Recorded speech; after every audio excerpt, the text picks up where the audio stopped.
Okay, it's time to move on to our last topic of episode 208. We're going to talk about the March NPDs. Now, we don't usually talk about NPDs on GameFace that often because usually there's a lot of other more important, more exciting stuff to talk about.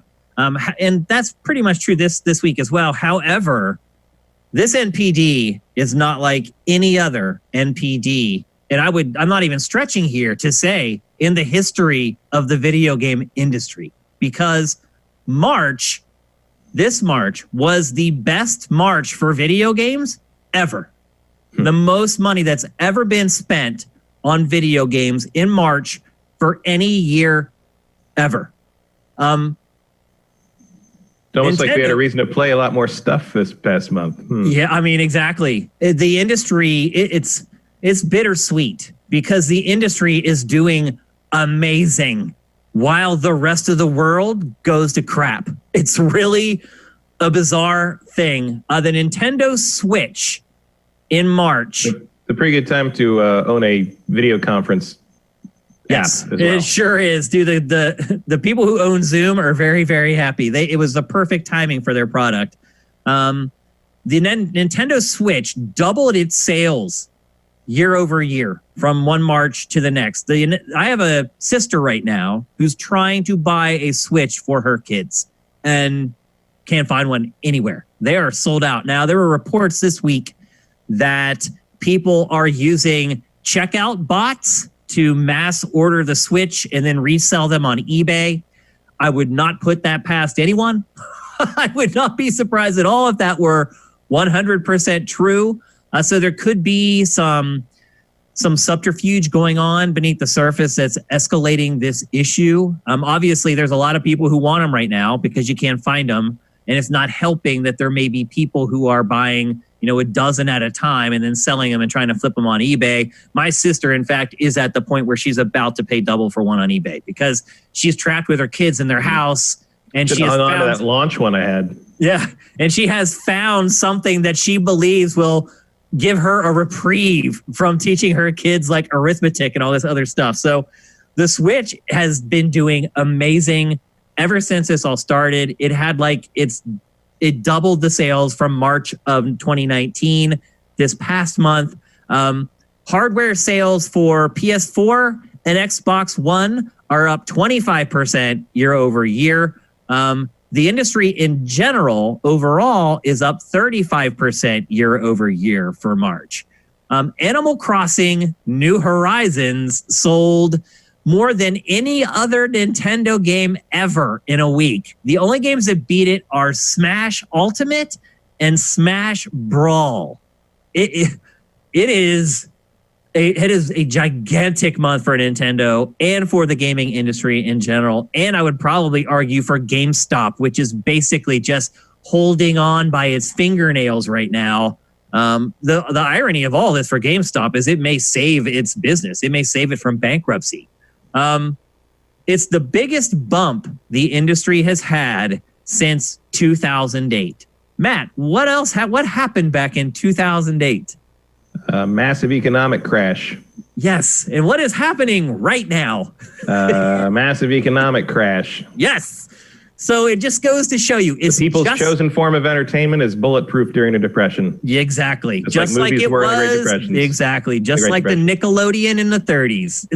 They never lost literally a nickel. Their sales skyrocketed during the Great Depression.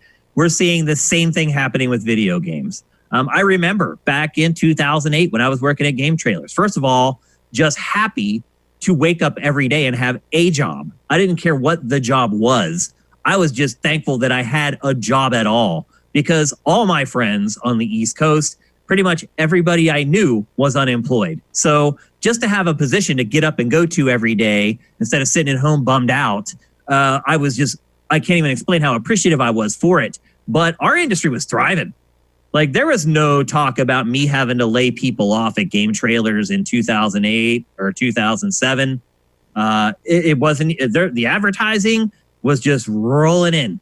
And that's how you survive as a commercial site is with ad sales. And we had no shortage of ad sales at all.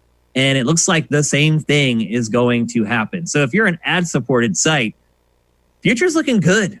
If you're a site like us that relies on basically contributions and donations, it's a lot more dangerous because your disposable income, you're going to look at it like, well, I'll spend that on entertainment. Am I going to spend it on somebody talking about the entertainment? It's a much tougher sell. So it's good to see, regardless of what's going on with SIFTD and any other small sites or other small businesses, it's just good to see for the industry. I'm willing to look past what's going on with me personally to see that, let's be honest, the end of this generation has not been going good. Like the dovetail from one generation to the next, this time has been far more pronounced than it usually is going from one generation to the next one. The bottom's basically fallen out of the industry here over the last 18 months. The industry needed this, particularly when we still have another, more than half a year to get through before we get to these new platforms and people are energized again to spend money. So it couldn't have come at a better time, unfortunately, at the expense of all this other awful stuff that's going on right now.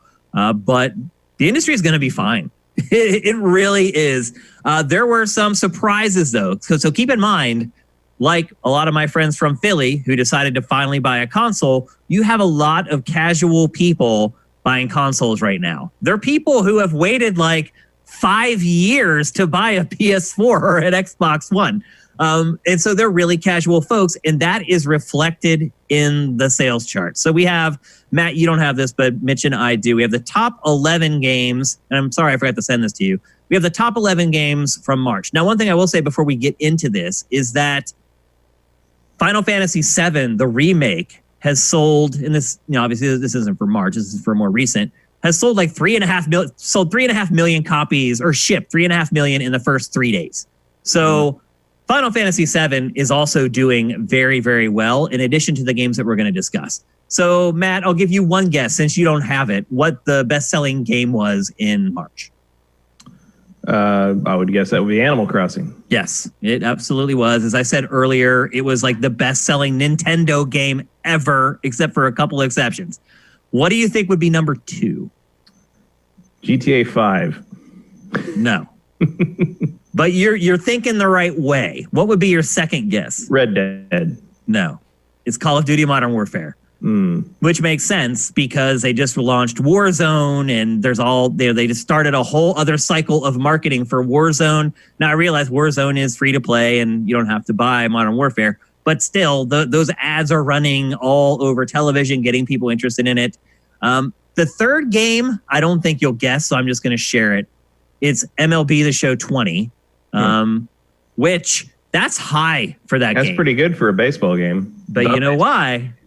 Because there's no baseball. Exactly. I mean, it's crazy how all this awfulness is parlaying into so many good things for the games industry. It's bittersweet. I mean, there's no other way to put it. Like, you don't want to do it like this. You want it to just be legitimate and people being energized by the industry to buy this stuff. But that's not what's going on right now. So number 4, Matt, what's your guess? Think about big games that came out. I mean, the only other remaining thing would be Doom. Nope. There's another one.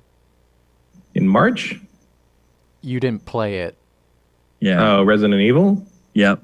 Resident Evil 3 only comes in at 4th. It got beat by MLB The Show 20. I thought that came out this month.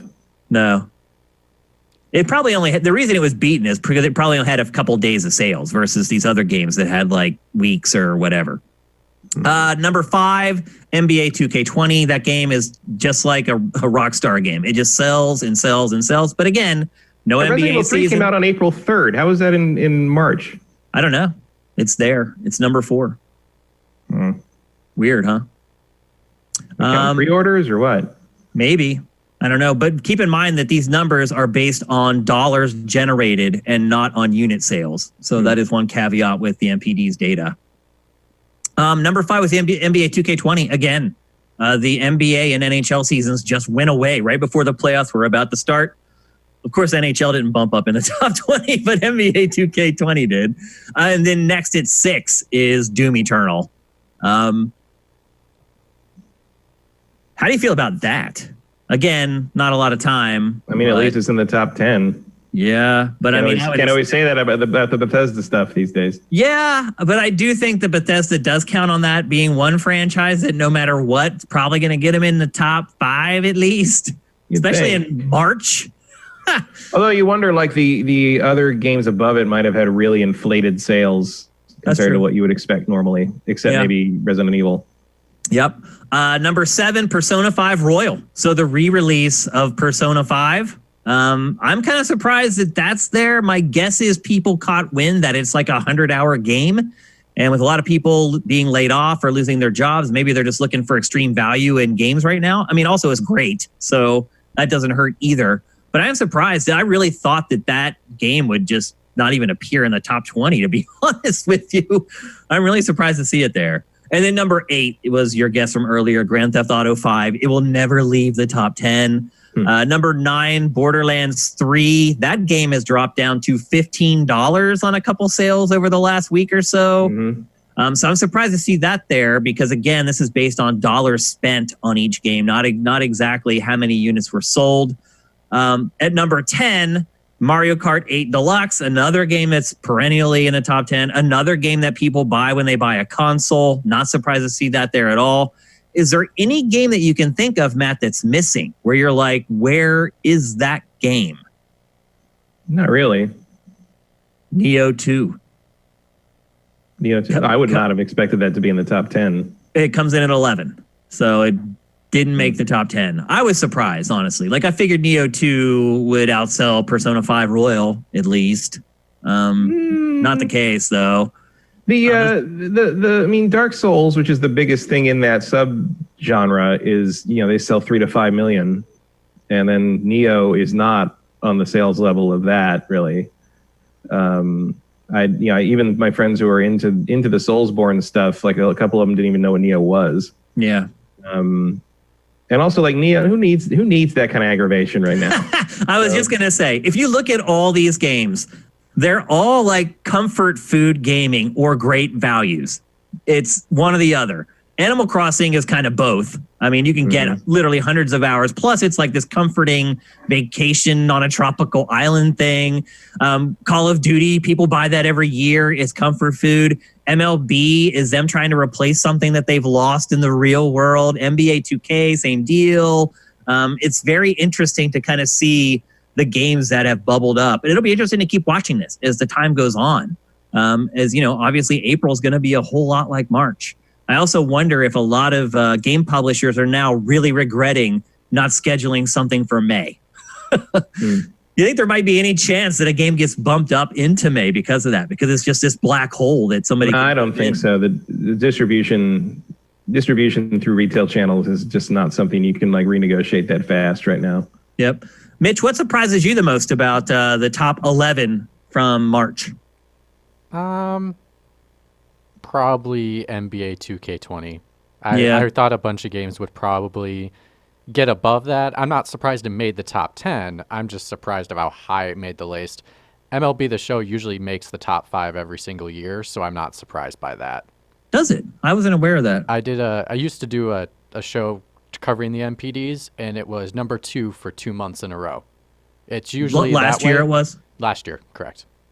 Interesting. I was not aware of that. I always thought it ended up like the first month it finished anywhere from like 6th to 10th. And then the second month it was just completely gone off the NPD report. No, it hangs there for the first 2 months and then it'll go away. And then it'll make it into the top 10 best-selling games of the year. And then it'll fade away at the end as well. It makes it like to 7th. Yeah, it starts getting those Game of the Year versions where they sell it cheaper eventually and stuff like that too, which probably... doesn't help with the NPD report because it's all based on dollars, but it does help move a lot of units when it's all said and done. When they send out those press releases that say, we've shipped X number of copies of the game, blah, blah, blah. They don't tell you how much they're charging for those copies towards the end of the run. But how do you feel about this, Matt? Again, it's like bittersweet. It's hard to dance around and do a victory lap over this and be happy for the industry when so many other people and so many other industries are in misery. Yeah, I mean, it's not a shock because, like, it's the form of entertainment you can get immediately and get in your home, and like you say, is a value because people aren't buying individual discs of movies or TV shows or anything because everybody just got a lot of subscriptions to streaming services and called it a day. So it makes sense that it's a boon for that. We'll see how long it lasts. If things just get worse and worse economically, like you're gonna run out of disposable income whether you like it or not, and because $60 for a game now is still a bigger expenditure than a nickel was for a movie at the time. Oh yeah. Yep. So I don't know if this is like an evergreen boon for the industry going forward, but it at least was a nice little bonus, I guess. Yeah. Maybe help some people stay in business a little longer if they can figure out the work from home thing for the development teams. Yeah, I mean that's a good point. Is that the gaming industry employs people too, so it's good that there's an industry that's doing well that's going to keep people employed. Hopefully the other industries start to turn it around as well as time goes on here and. Things start to improve. I hope that's coming soon because I'm going crazy. I really am. There are 5 weeks or so. I know. I'm so ready for this to be over, man. People are so weird. Like you go at the store. Every time I go to a store, I see at least one person freak out. At least one. Where they yell at somebody or do something weird or crazy. I just feel like people are getting at the end of their rope in a lot of ways. So, but we got a ways to go here still, unfortunately. So, Mitch, anything else that caught your eye from the NPD stuff? Are you surprised that the Switch is doing so well? No. I mean, Animal Crossing was already going to blow up, but this whole situation just helped it blow up more. So I wasn't surprised at all. Yeah. So I'm glad to see that there's at least one industry that's flourishing in America throughout all this god-awful stuff that we're going through. But we need a lot more than that. We need a lot more industries coming back because, Matt, what I was going to say to your point earlier is that I think there's going to be eventually there's going to be like a cross section where people's disposable income versus their want to be entertained is no longer going to be sustainable. Mm-hmm. And I think that's where we may start to see the drop in sales. May is going to be awful because there's nothing coming out. So hopefully April's another. I think a lot of these other games are just going to continue to sell. Yeah, probably so. I mean, Animal Crossing is going to probably keep selling 1-to-1 with the Switch. And the Switch stuff is going to still sell if they're botting the sales of that. Like even if the resale market dries up, they've still bought them out of the retail chain. So that's going to reflect. Yep. My sister, by the way, the big reason she wanted the Switch instead of something else, one is her kids requested it, but two, it's physical. And, they're trying to find ways to make sure their kids are getting exercise and stuff like that. And she's like, does it have Just Dance 2020?